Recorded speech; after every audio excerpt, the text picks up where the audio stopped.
Video ini akan berisikan mengenai cara pengisian DRH daftar riwayat hidup dan cara mengundurkan diri ya. Jadi harus hati-hati. Yang perlu kita ketahui itu peserta kan ada dikatakan lulus sama tidak lulus. Nah, yang tidak lulus kan melakukan sanggah. Ini waktunya sudah berlalu ya. Dan sekarang yang perlu kita lakukan adalah untuk yang lulus. Yang lulus itu terbagi menjadi dua, yaitu melakukan pengisian DRH atau daftar riwayat hidup atau mengundurkan diri. Langkah awal teman-teman bisa melakukan login ke akun sscasnbkn.go.id. Nah, setelah login akan muncul gambar seperti ini. Login pendaftaran SSCASN, kemudian teman-teman hanya perlu memasukkan nick sama password seperti biasa ya. Oke, setelah teman-teman berhasil login akan ada tampilan lulus dan tidak lulus. Nah, kalau peserta lulus maka akan muncul tampilan seperti ini. Lalu kita hanya perlu melakukan drop down ya, muncul drop down list. Lalu silakan teman-teman klik. Kalau teman-teman klik akan muncul ya dan tidak. Saya ingin mengundurkan diri. Jadi kalau mau mengundurkan diri silakan mengundurkan diri.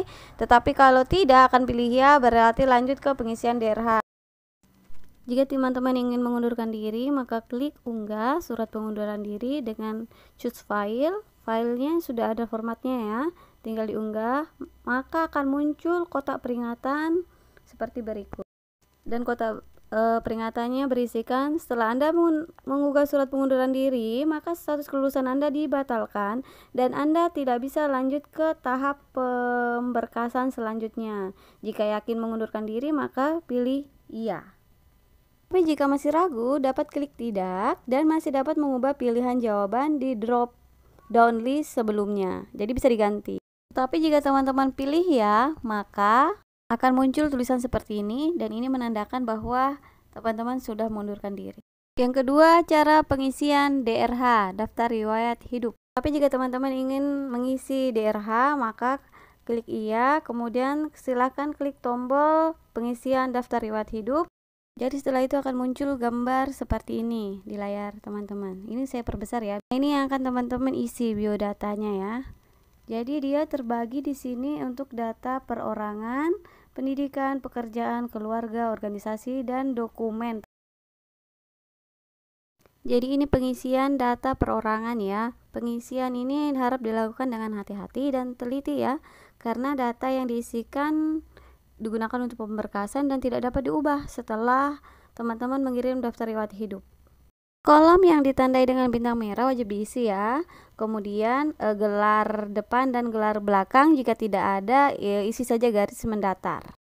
Nah, ini untuk alamat domisili, alamat tempat tinggal saat ini. Bila nama kecamatan dan kelurahan Anda tidak terdaftar dalam pilihan, maka teman-teman pilih saja lainnya lalu ketik nama kecamatan atau kelurahan tersebut pada kolom. Nah, ini untuk yang saya kasih kotak merah itu kolom hobi ya.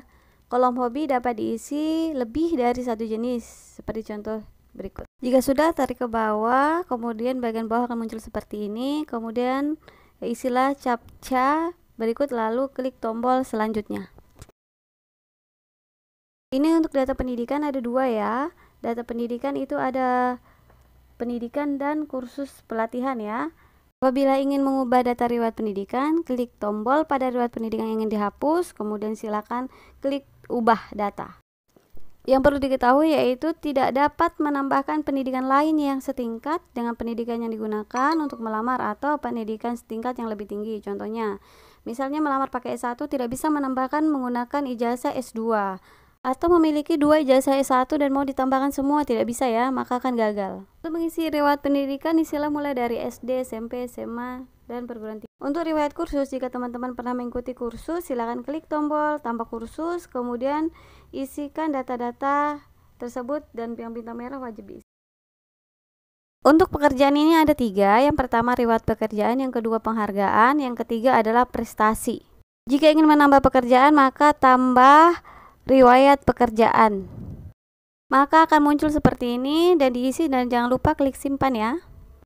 Begitu pula caranya jika ingin menambahkan riwayat penghargaan dan prestasi. Maka seperti ini hasilnya dan jangan lupa klik simpan setelah diisi. Langkah keempat adalah pengisian riwayat keluarga.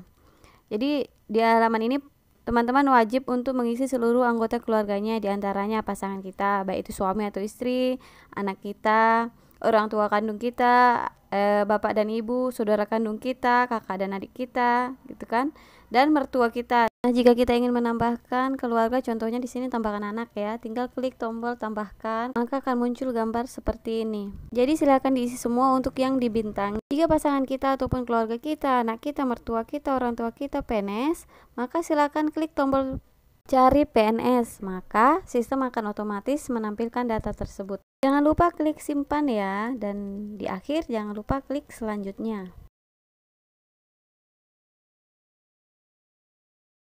Langkah kelima adalah pengisian organisasi. Di halaman ini, teman-teman diwajibkan mengisi riwayat organisasi, itu pun jika ada, dan mengisikan data-data lain yang dibutuhkan dalam proses pemberkasan dan pengisian lengkapnya seperti ini. Jadi yang ada tanda bintang silakan diisi sempurna atau diisi semua ya. Jika teman-teman memiliki lebih dari satu organisasi, sebelum mengikuti CPNS silakan klik tanda tambah untuk menambahkan organisasi yang pernah diikuti jika lebih dari satu organisasi.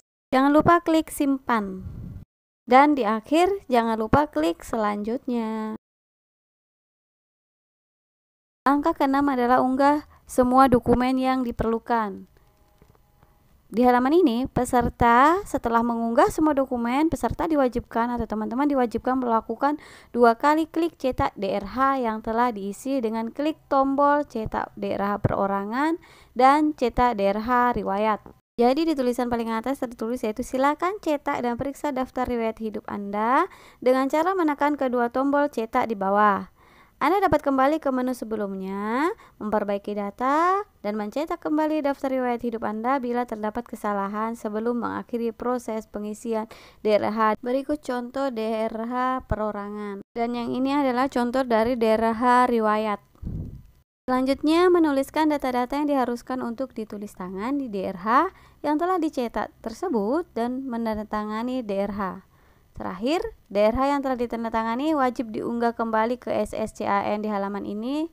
DRH yang diunggah yaitu DRH perorangan dan DRH riwayat di-scan menjadi satu halaman lalu diunggah dalam kolom yang sama. Peserta masih dapat melakukan perubahan pengisian data sebelum klik tombol akhiri proses pengisian DRH. Tombol akhiri proses pengisian DRH baru dapat diklik jika seluruh unggahan dokumen persyaratan telah lengkap diunggah.